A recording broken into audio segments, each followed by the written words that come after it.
Welcome everyone. Today, we delve into the remarkable journey of Joe Frazier.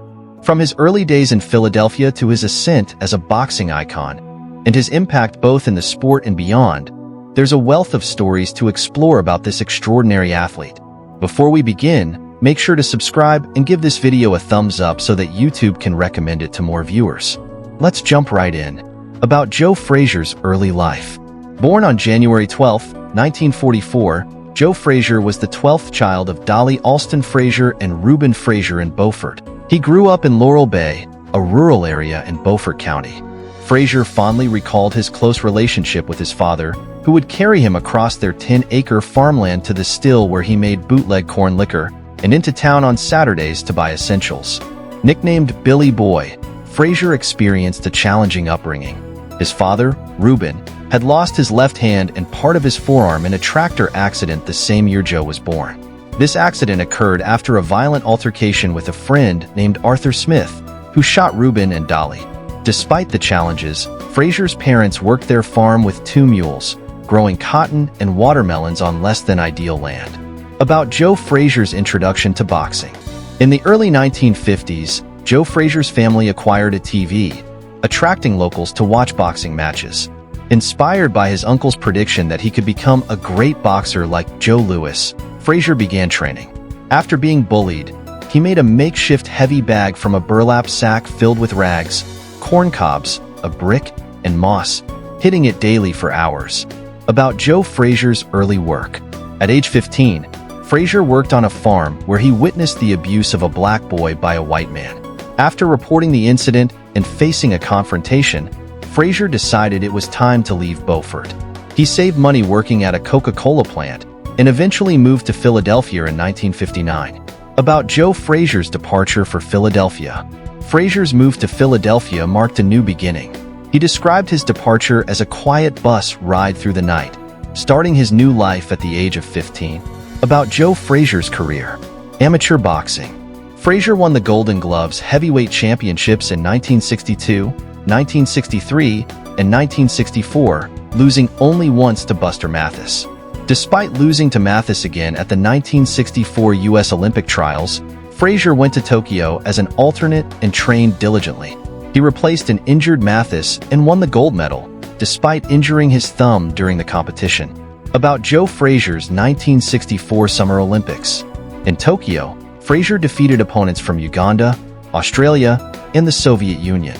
In the final, he fought German Hans Huber with a damaged hand and won a 3-2 decision, earning the gold medal. Professional career. Early professional years. Frazier turned professional in 1965, winning his first fight by knockout. A training accident left him blind in his left eye, but he continued to fight, cleverly evading detection during medical exams.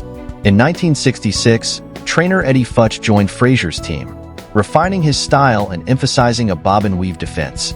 Mid to late 1960s.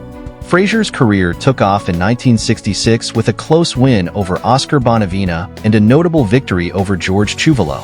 By 1967, Frazier had 14 wins and appeared on the cover of Ring magazine. He challenged Muhammad Ali, who was soon stripped of his title for draft refusal. Frazier then won against Buster Mathis, staking his claim to the heavyweight title. About Joe Frazier's laying claims. Frazier defended his NYSAC title by defeating Manuel Ramos and Oscar Bonavena. He also won against Dave Zyglewicz and Jerry Quarry, earning the 1969 Ring Magazine Fight of the Year. About Joe Frazier's World Championship win. On February 16, 1970, Frazier faced Jimmy Ellis at Madison Square Garden, winning by a technical knockout. He retained his title by defeating Bob Foster in 2 rounds, and then faced Muhammad Ali in the fight of the century, winning a 15-round unanimous decision. About Joe Frazier's fight of the century, first fight versus Ali. On March 8, 1971, Frazier and Ali met in a highly publicized bout. Frazier, in peak form, won by unanimous decision despite Ali's tough performance. Both fighters were hospitalized after the fight. About Joe Frazier's title loss to George Foreman. On January 22, 1973, Frazier lost his title to George Foreman, who knocked him down 6 times, resulting in a second-round technical knockout. Frazier continued to fight, defeating Joe Bugner and later losing a non-title fight to Ali in 1974. About Joe Frazier's Thrilla in Manila, third Ali fight. On October 1st, 1975, Frazier faced Ali in the Thrilla in Manila. After a grueling fight, Frazier's trainer stopped the match before the 15th round due to Frazier's severe injuries. About Joe Frazier's second fight with Foreman. In 1976, Frazier fought Foreman again, but the fight was stopped in the 5th round after 2 knockdowns. He briefly retired afterward. About Joe Frazier's 1980s comeback and career as trainer. Frazier attempted a comeback in 1981, drawing with Floyd Jumbo Cummings, and then retired for good. He trained his children, Marvis and Jackie, who pursued boxing careers. About Joe Frazier's other work. Frazier appeared in movies and TV shows, including Rocky and The Simpsons. He released his autobiography and a boxing instructional book. Despite financial difficulties, he remained involved in boxing, training young fighters in Philadelphia. About Joe Frazier's relationship with Muhammad Ali. Initially friends, Frazier's relationship with Ali soured due to Ali's derogatory remarks. Ali's comments caused Frazier significant personal distress, but they had moments of reconciliation before Frazier's death in 2011. About Joe Frazier's philanthropic work. Frazier was involved in developing programming and training related to diversity and inclusion through student and faculty outreach at Bellarmine University. Efforts to memorialize Frazier include a planned statue in Philadelphia and a campaign to designate his North Philadelphia gym as a National Historic Site.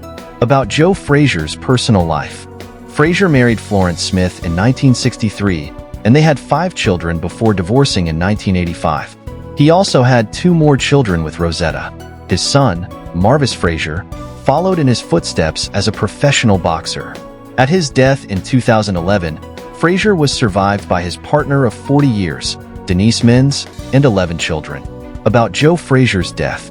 Diagnosed with liver cancer in late September 2011, Frazier was under hospice care by November and died on November 7th at age 67.